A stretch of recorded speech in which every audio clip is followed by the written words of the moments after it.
Okay, good morning and welcome back. For today's topic for AP U.S. history, we're going to talk about the Red Scare, which is topic 8.3 of period 8. So, just wanted to reintroduce myself. If you've been with us for the last couple of days, my name is Tonekia Phairr. I am at Cambridge High School in Milton, Georgia, by way of Atlanta.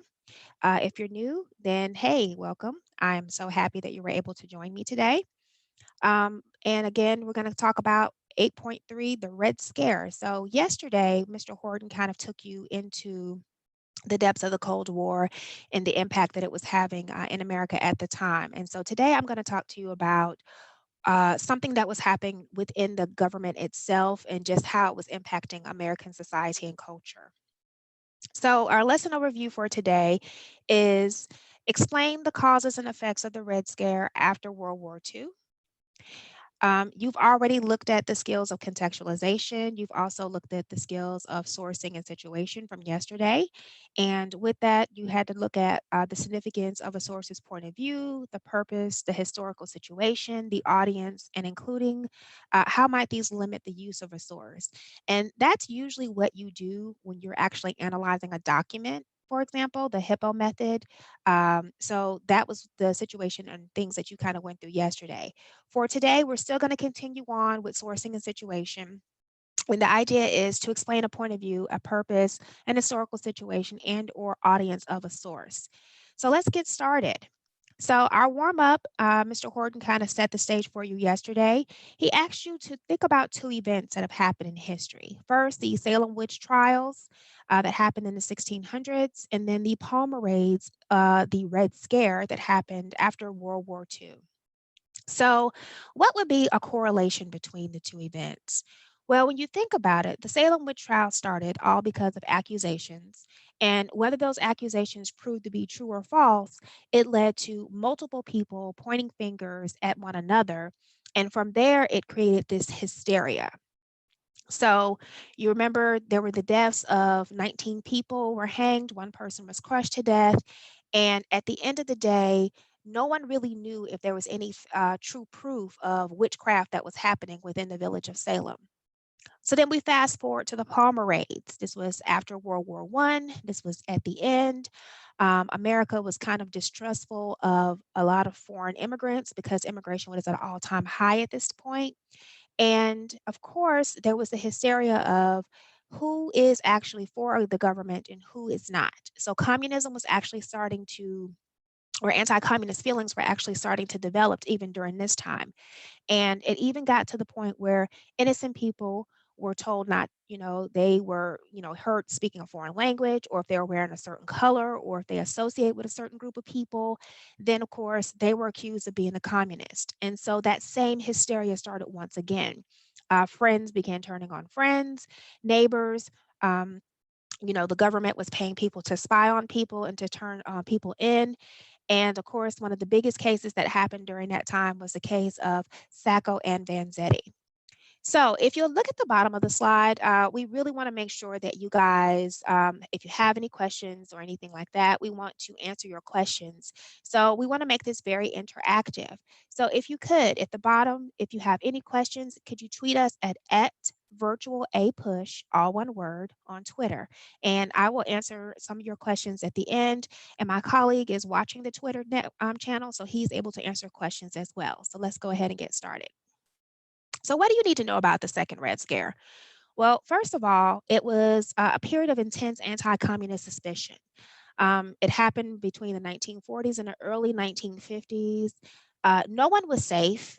Rich, poor, everyone pretty much had had some sort of ties within this at this point. And the one thing I want you to notice as the correlation is happening is this: many innocent people were accused of having communist ties. Now, just because a person believed in communism at that time didn't necessarily mean that they were practicing it in the format in which the Soviet Union was practicing it. However, that was not the common belief. The belief is if you liked communism, if you had any beliefs in communism, then you were a communist and you were against the American government. And the other big thing, kind of thinking back to the first Red Scare and also back to the Salem witch trials, trying to making that correlation, there was no solid evidence. So nothing was ever produced. And so as this hysteria starts, you're going to start to notice that there are people who are going to be brought in the forefront. You're going to notice that it even went up as far as inside of the government, like the government, even people who had high roles or high officials that were inside of the government are going to have roles within this second Red Scare. So we had what are called internal threats. And I put that in quotations because, again, going back to my previous slide, some evidence was never even proven. So these so-called internal threats, they were investigated, but some actually not actually found to have been proven true. So they created a organization called the House Un-American Activities Group, or HUAC, who were supposed to look at subversive activities, meaning anything where they noticed people were attending rallies, or if they noticed they were hanging around a certain group of officials. We did have ambassadors that were here from the Soviet Union at the time. If they were attending certain events with those individuals, all of that was being monitored. And of course, other things that were being monitored was the New Deal. And if you recall, that was FDR's legislation that was still kind of being brought, still being moved forward from World War II. And so if you were subversive, which meant that you did not conform to what society said, then you might have been accused of being a communist. So think about it in terms of this as a student. You hang around a certain group of students and one of them is accused of doing something. So sometimes what happens is it's called guilt by association, meaning that you may or may not have done that whatever crime it is or whatever they're being accused of, but because you're seen as being associated with that individual, they're going to automatically tie you into that. So what's going to happen, they're going to bring you in for questioning and they're going to ask you the same questions that your friend was accused of. And that's pretty much what was happening during the second Red Scare. Um, they said they investigated alleged communist infiltration, and it even went as far as the movie industry. Like, I know a lot of people probably don't know this, but even Walt Disney himself was accused of having communist ties because of certain cartoons that he was publishing, they believe were kind of actual giving hints to communism or the rise of communism. And so they were known as the Hollywood 10, and they were actors, they were writers, they were directors, they were musical performers. All of these individuals were called in order to testify as to whether or not they had any ties to the Communist Party or if they knew anybody who had any ties to the Communist Party. Now, once you were brought in and asked these questions, you had one of two choices. You could either admit to communism and, of course, see what other consequences were going to happen, or you could plead the fifth. And if you know anything about the Fifth Amendment, that basically means you have the right to not incriminate yourself. If an individual pleaded the fifth or said that they didn't have communist ties, 9 times out of 10, they weren't believed. And so the investigations proved to be even worse. So not only did they investigate that individual, but sometimes they would call in family members and they would call in friends. And with the hysteria that happened during that time, a lot of family members and friends kind of turned on each other to kind of keep the lens or focus off of them. So it's kind of like, if I give you somebody's name, will you then leave me alone? The same thing happened with the Palmer raids. And of course, if you recall way back with the Salem witch trials, the same things happened. The young girls, again, out of fear for their lives and being punished, they in turn turned in other people's names so that they can kind of get the heat away from themselves. The most famous chairman was a future president by the name of Richard Nixon. He led a lot of the investigations. And eventually, what's going to happen is that those individuals are going to be blacklisted, especially the Hollywood 10. They're not going to be able to work. People are not going to be able to associate with them. A lot of a lot of people lost friends and family, lost their jobs because of this. Some people ended up kind of being pushed back to whatever countries they came from. By the late 1960s, they actually renamed this organization to the Eternal Securities Committee. And then, of course, by 1975, it was abolished completely because of the fact that it was an infringement on amendment rights. I mentioned blacklisting, and I wanted to kind of go a little bit more in depth with that. But what that means is that you don't have any opportunities. You don't have any opportunities for funding. You don't have any employment opportunities. And with this and kind of being singled out, a lot of people found themselves unable to work for many, many decades. There were a lot of famous people that were accused of being communist. And I just want to kind of do a pulse check. I gave you future President Nixon, but there was also a future president who was named during this second Red Scare who was a part of the Hollywood 10. And if you can go to Twitter, I want to see if anybody can get this. Can you guess this president? And I will give you a hint. He will be president during the 80s. He was a B-list actor, and he will also be the future governor of California. So I want to see who's going to be the first person to go to our Twitter account and see if you can give me the name of that president.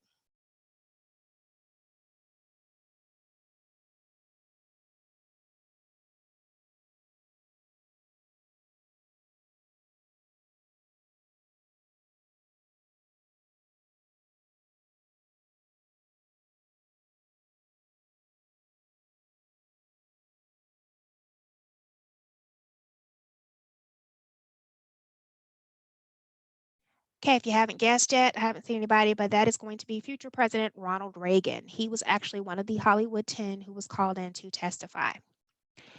Okay, other aspects of the second Red Scare is going to be the McCarran Act, also known as the Internal Security Act. This was also used to investigate people who were believed and involved in un-American activities. And un-American activities could be anything such as criticizing criticizing the government leaders, talking about or having implications of giving praise to the Soviet Union, talking about communism and why it was good, actually being seen reading the Communist Manifesto by Karl Marx. All of those items or things could be seen as un-American activities. And of course, if you were an alien, which means you were an immigrant who was possibly seeking to get American citizenship, you may be investigated as well. Especially if you did not speak English very well, if you spoke a foreign language, if you decided to join what they consider to be subversive groups. A lot of times those individuals were denied opportunities to become citizens, or the process would be for long would take longer for them to actually become Americanized. And then, of course, even if you were a citizen and you became a naturalized citizen, you could actually be found to be expatriated, which means that you could actually have your citizenship stripped from you, and then you could be sent back to the country in which you came from. Congress passed this act, and it was clear violation of many amendment rights. And Truman was actually against this. He did not feel like this was fair. He didn't feel like this was just a lot of hysteria. He was not a fan of those individuals who were participating in this second Red Scare, and that was mainly because of the fact that he had enough to deal with the Cold War, with the foreign threats and everything that was happening, also trying to contain communism and from spreading from other countries. And so in his mind, I really don't feel like this is something that we should be dealing with or talking about here, when there are other things that we need to think about with the threat of nuclear warfare. We don't need our country turning on itself, because again, he knew for a fact that once that happened, that could prove to be potentially fatal for if Americans were starting to turn against each other. But eventually, what is going to happen is the Supreme Court will step in, and they are going to basically say that the McCarran Act and a lot of its provisions are unconstitutional. They did violate people's rights, especially when it came to suppressing anything that came from the Bill of Rights. I mentioned to you guys that the Red Scare, no one was untouchable, and I told you that it even went as far as government officials. Probably one of the most famous government officials that was had ties within this was a guy by the name of Algier Hiss. He worked for the U.S. State Department, and he was accused of being a suspected spy for the Soviet Union. And when he was questioned, he vehemently denied that he was actually a Russian spy. And so they basically said that while he was under oath, he committed perjury. And perjury is basically just that, lying under oath. Um, it was probably one of the most controversial convictions because of the fact that he was implicated by someone who was actually a spy. And in order, remember how I told you guys, a lot of times when people realize that they're about to get into trouble or they feel a certain amount of pressure on themselves, they will then turn in other people's names in order to get remove that stigma from them. That's what happened. This person was a actual spy. He was a Russian spy, and then he turned informant. His name was Whitaker Chambers, and he actually turned over information that basically implicated Algier Hiss. And the one thing about it was that they did have a statute of limitations. And so what that means is that he could not be tried on certain things. The statute of limitations had ran out, so they couldn't actually bring any type of criminal charges against him. So he couldn't be tried for espionage, which is spying, but he could be charged with lying. And so, unfortunately, for Algier Hiss, he was pretty much implicated in this. They did not have any true, evidence against him, and so it ended with a hung jury, meaning that it was kind of a tie. And then they retried him, and he was actually convicted. And what ended up happening is that he lost his job. Of course, he was convicted, and he was going to be sentenced. And the investigation really, really put a lot of pressure on, the Justice Department, I mean, the State Department, as far as how many spies that they might have within the government. And it actually made the government start looking at employees more so. But for some people, it actually turned out to be very beneficial. For Algier Hiss, not so much, but for Richard Nixon, because of the fact that he was the lead investigator, he would actually ask a lot of the questions and led that investigation. It brought a lot of attention to him and his party. And so, therefore, in 1952, he's actually going to get the nod from his party to go ahead and be the vice president nominee during that time. Here's another good case. This was a case by the Rosenberg, called the Rosenbergs, and I'm not sure if you've ever heard of them, but they were actually Julius and Ethel Rosenberg, a Jewish couple who were accused of being Russian spies. And how their charges were brought about, not sure if there was a neighbor who had actually turned over evidence from them, but it was a very, very highly controversial case. You had some people who did not believe that the government had enough evidence to convict the Rosenbergs, and other people who believed that the Rosenbergs were guilty. However, they were found guilty of selling atomic bomb secrets to the Soviet Union. And the reason why I bring this case up is because they were the first U.S. civilians who were actually convicted, and they were actually executed of charges of espionage.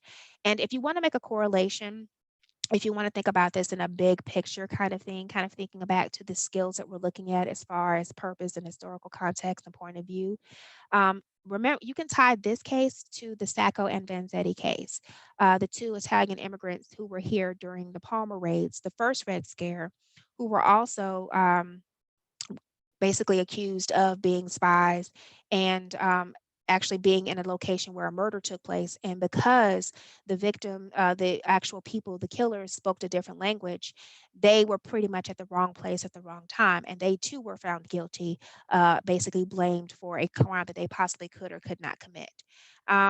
Again, a lot of people did oppose the verdict. A lot of people felt like the Rosenbergs did not receive a fair trial. Same thing happened with Sacco and Vanzetti. A lot of the evidence against them were questionable. Again, kind of making those ties. If you were going to kind of make the correlation between what happened, how did the second Red Scare and the first Red Scare kind of, what were the similarities? You could also mention the fact that the evidence against both were questionable. And then, of course, others believe that the value of information for the Rosenbergs pretty much was very small, and they felt like whatever punishment that was for if they did commit any crimes, they did not deserve to be executed. And there was some talks or some. They believe some proof that later proved that the Rosenbergs actually were indeed spies, and they actually did sell information over to the Soviet Union. Now, whether or not it was atomic bomb secrets, that's something that was still being investigated. Now, we talked about Richard Nixon, and we talked about how he headed the House Un-American Activities Committee, but I want to talk to you about one other person. And he probably, I would like to say, would be the architect of the Red Scare. And his name was Joseph McCarthy. And he, like some people, when you have a name and you have a moniker, sometimes your name can be turned into a verb, and it's going to be known as McCarthyism. He was a Republican senator from the state of Wisconsin, and he supposedly became famous because he had names of alleged communists that were in the government, in the military, and in the entertainment industry. So he kind of took what the House Un-American Committee did and kind of took it a step further. And even with the Rosenberg's case and the fact that they were found guilty and they were executed, people really, really became concerned. People really became terrified. The government started putting in enacting laws into place in order to kind of thinking about those threats. Um, during the Red Scare, they also kind of talked about the possibility that, the fact that the Rosenbergs were selling, atomic weapons, plans for atomic weapons, that of course the Soviet Union was building weapons of their own and they were planning to attack us. So now it was a huge threat. And so a lot of people really kind of came to believe McCarthy. And again, his tactics were not something that would prove to be very favorable. His methods were very suspect. He had a so-called list of between 57 to 205 communists that were being harbored by the State Department, which means that they were kind of being, favored or kind of being hidden, or that the State Department had knowledge of it and they weren't sharing that information. A lot of people kind of feared him. So it's kind of like that whole Machiavelli theory of, is it better to be feared? Is it better to be feared or loved? And in his case, he wanted to be feared. Um, a lot of senators, for threats of their jobs, actually befriended him, not because they thought that he was a stand-up guy, but because he had a lot of power and he had a lot of clout. And whether or not any of his cases, actually people were actually innocent, or I mean, whether or not they were guilty, I'm sorry, not innocent, but it did actually allow him to be reelected. Um, as far as a lot of his colleagues, they, even though they befriended him, they saw him as short-tempered. He was extremely impatient. He was prone to fits of rage. When people wouldn't answer the questions the way he wanted them to answer them, he would, of course, then accuse them of being a communist, that they were trying to hide something, or that they were nervous. Um, you know, and for a lot of Republicans, they kind of hid behind his behaviors. They kind of allowed him to be that loose cannon because, again, they wanted to purge.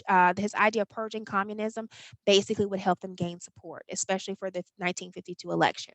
A lot of Republican senators were wanting to come up for reelection. And so at this point, they were kind of looking at, let's let this guy do the job that we don't want to do. We don't want to be seen as the bad guy, but we can stand behind him, allow him to be that loose cannon. And then what we can do is support him because he has the power, he has the clout, that he is allowed to do these things. And then we can get support of the American people. So they're feeding off of that fear. And that's usually what happens when you have a panic, is you have one person who's standing in the forefront who may be doing all the accusation, all the accusing. They're going to be that person who is going to kind of lead that charge, and then everyone else kind of follows behind them. And once the fear and the paranoia sets in, you get that support and you kind of get that momentum going. His tactics proved to be also his downfall, his temper. He even went so far as accusing infiltration inside of one of the armed forces, the Army. And this was a very highly televised hearing. A lot, again, his methods were suspect. He was known prone for losing his cool. And unfortunately for him, that was also his downfall.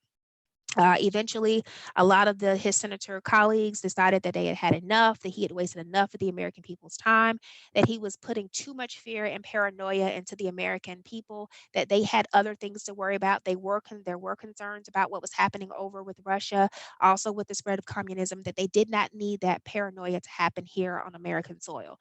So they voted to censure him. And basically, that means they shut him down, they shut his investigations down, and they were looking at the fact that maybe he might not be fit to actually hold his job anymore. Eventually, he will be, you know, shamed, and he will later fall to alcoholism. But again, McCarthyism is going to be kind of synonymous with the second Red Scare. And so, when I talk about McCarthyism, I want you to think about it like this: it is a unfair or unwarranted accusation of being a communist or having communist sympathies. If you feel sorry for a country, or if you say, oh, yes, I think that country should fall to communists, or if you have sympathies for any by individual who is a communist, that is known as having communist sympathies. Um, but it's also underhanded. You can be intimidating. You can be a fear mongering tactic in order to gain political gain. All of that are seen as like a bullying. And pretty much that's what McCarthy was. He was a huge political bully, and he took his power and he actually utilized that power for his platform in order to use those bullying tactics in order to scare people into doing what he wanted them to do. So whether people admitted that they were communists or not, if they didn't admit that they were communists, he would find a way to twist their words and basically have them accused of being a communist regardless. Um, Many people refer to this as the second Red Scare, which is what that tie is into A. Mitchell Palmer, who was the architect of the first Red Scare. He was the Attorney General. Again, he wanted to crack down on communists and anarchists, the violation of civil liberties. All of those things are the similarities that you can see if you were to have a question on your AP exam that talks about discuss the first Red Scare and the second Red Scare and talk about the similarities and the differences. And again, no solid evidence against those who were accused, and there were no significant convictions that were obtained. The biggest thing that happened out of the second Red Scare, of course, as far as convictions, is going to be the Rosenberg case because they were convicted and it was actually publicized, and they were civilians and they were actually executed. So I want to do a little bit of guided practice now that I've given you some background information about this Red Scare, which is one of the aspects of the Cold War. So I want you to take a few minutes, and this is actually Joseph McCarthy's record that he went on when he did a congressional record in 1950. So I want you to take a few minutes and read the question, and then we're going to answer to read the paragraph, and then we're going to answer the question.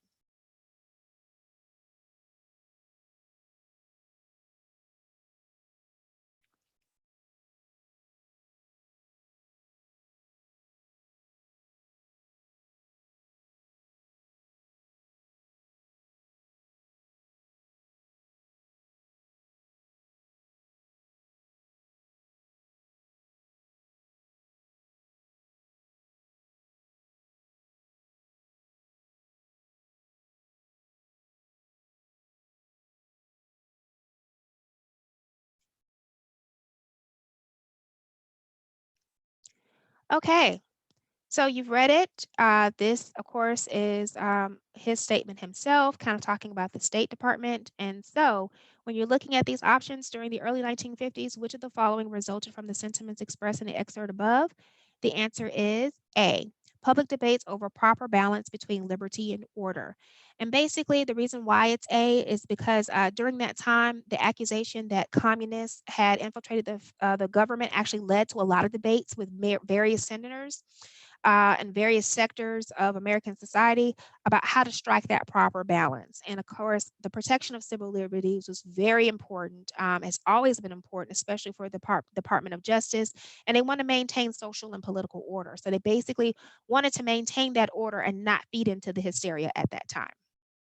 All right, same exact excerpt, but a different question. So I'm going to give you a few minutes to look at the question, which is which of the following historical developments between World War I and World War II would the author of the passage most likely support?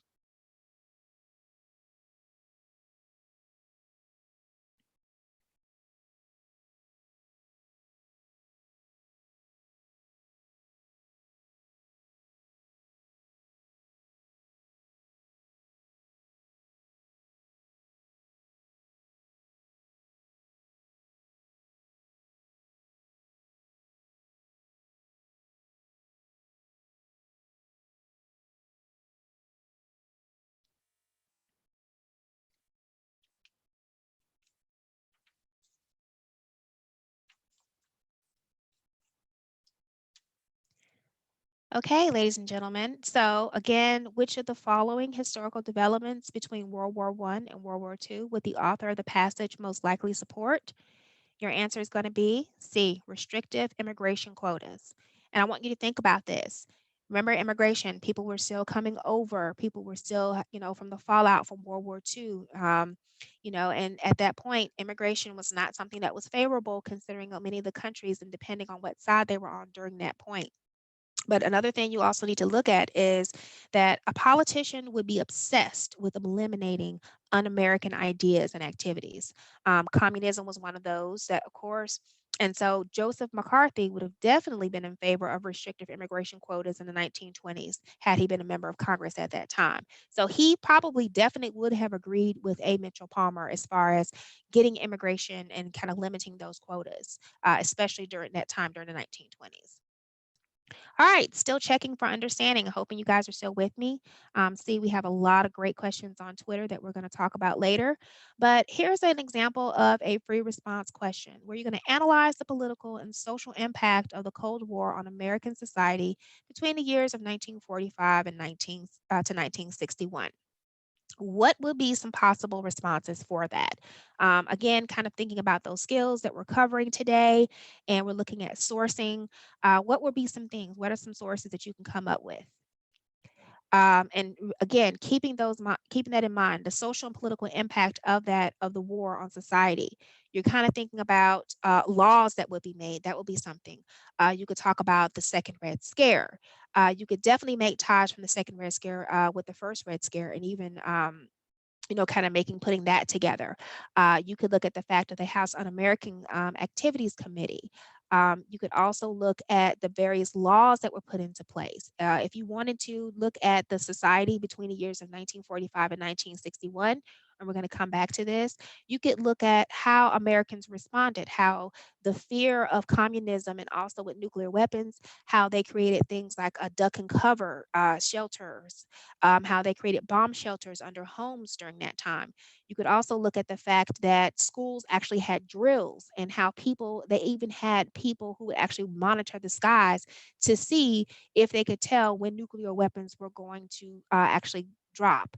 And of course, news and all news media outlets, of course, are going to be massive. They're going to be huge. They're going to be the outlets that American people are going to go to as they look at how the Cold War and how it's playing out during that time. So let's summarize. What would be the impact of the second Red Scare? And again, this impact can be tied into that question that we just had. You had the McCarran Act, which of course would look at subversive activities, and of course later on it's going to prove to be unconstitutional. You could look at the House Un-American Activities Committee, their investigations, the many people that they tried, the people that were a part of that. Richard Nixon, of course, being one of the leaders of that, which will later catapult him into the political arena, becoming a vice president candidate in 1952. Of course, McCarthyism, which was huge, that pretty much would be the way you would describe the second Red Scare. His tactics, the bullying, the fear mongering, people using it for political gain in order to bully people or to get their own agenda. You could look at the Smith Act and what it did for the American people, as well as kind of feeding into that frenzy. I mentioned to you guys about bomb shelters in suburbia. Once the fear was there, once the threat of nuclear weapons and people kind of selling these weapons over to Soviet Union was put out there, people really wanted to prepare. I just mentioned this, the duck and cover drills in schools. Where students were doing these drills, like what will happen if you heard the siren, what are you expected to do to duck and cover. And then of course the idea is that everybody needs to conform to whatever society says. Everybody needs to act the same way. There should be no questioning of any adults or anything like that. Just follow along with whatever everybody else is doing, because that's how you prove your loyalty.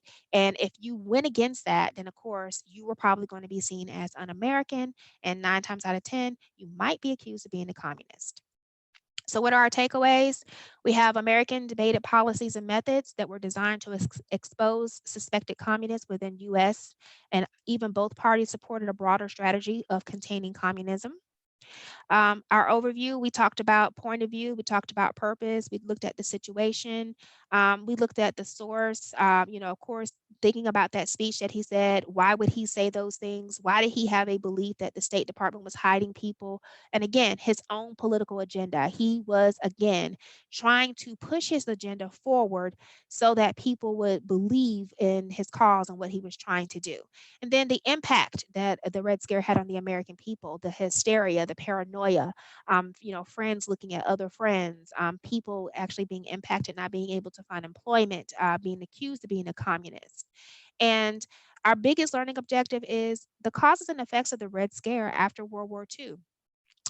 huge impact on American society and what it would lead to in our thoughts, and how people would then again become to look at other people as being subversive activities and wanting people to conform to in order to prove their loyalty. So I'm going to look at Twitter and see what we got going on. I have one question. One of the questions, it says, sorry. It says all the investigation like this in certain cities are all over the United States. It primarily happened within Washington, D.C. However, if there were charges that were brought in certain cities, and of course, they could probably have their own investigations, but the main ones for McCarthyism primarily happened in the D.C. area. Another question is from Winterflower underscore 2003. What consequences were imposed on those who were found guilty of communism? If you were an American citizen, you probably and you were actually not a naturalized citizen, then you could possibly be deported. You could also have your citizenship stripped. With the Rosenbergs, once they were found to being guilty, they were actually executed. I think they were trying to make them like. I think they were trying to make an example out of the Rosenbergs in order to kind of prove that even civilians can be guilty of espionage as well, especially with the Algiers Hess case. Um, it says another question. This is Sydney. She says, since there were two Red Scares, what was a time period where there was no scare, and why was there no scare at that time? I wouldn't necessarily say there was no scare. The first Red Scare happened during the 1920s, and then you remember what happened, the stock market crashed and we went into the Great Depression. So people kind of went away from the Red Scare because they were too busy concerned with what was happening with the American economy and finding jobs. And with the stock market crash, they just kind of turned away from that. With the second Red Scare, it kind of dwindled and kind of died down because there were other things that were kind of coming into play. You got to think about it from, you remember that big picture, that contextualization part about what else was happening within the government. You have the civil rights movement, you have a lot of things that are being televised, and then you're also kind of looking at the news that was happening from another aspect of what Russia was doing as well. So I wouldn't say that the second Red Scare eventually dies down towards the end of the Cold War. Like once we start getting into another hot spot within the Cold War, that's when a lot of the hysteria is going to kind of die down. We're going to still continue to look at your questions and monitor them and answer them as quickly as we can. So I wanted to thank you guys for joining me today. We're going to do a little exam practice very quickly. Please look at this map. This is a Gallup poll, and it says, which factor most likely led to a change in American sentiment about communists between 1950 and 1954? So I want you to take a few minutes and look at the chart.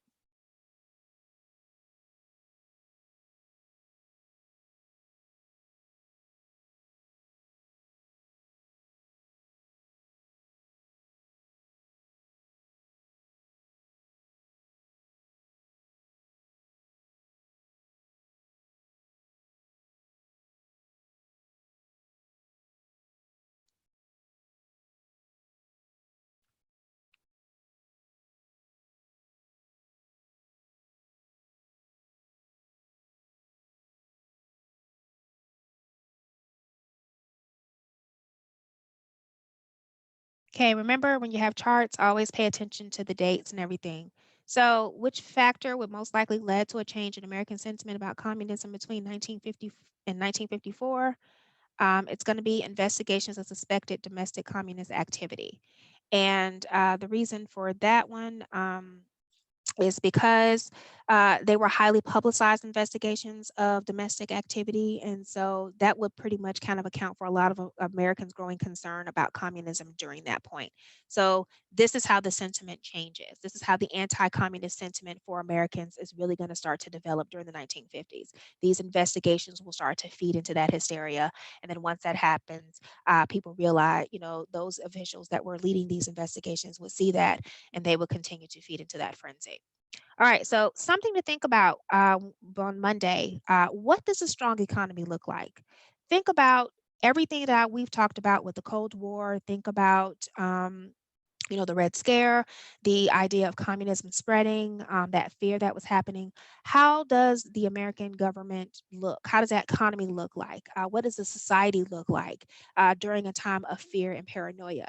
And also, too, you can look back at that map, at that chart, to kind of look and to kind of get an idea of what does a strong economy feel like. Before we go, just again, a quick public service announcement about device and internet access. Again, we know that maybe not all of you will have access to an internet or a device, and we're working to on solutions to help you get that way, to get you the best way to get your work to you. So if you need mobile tools or connectivity or know someone who does, please reach us at cb.org/tech.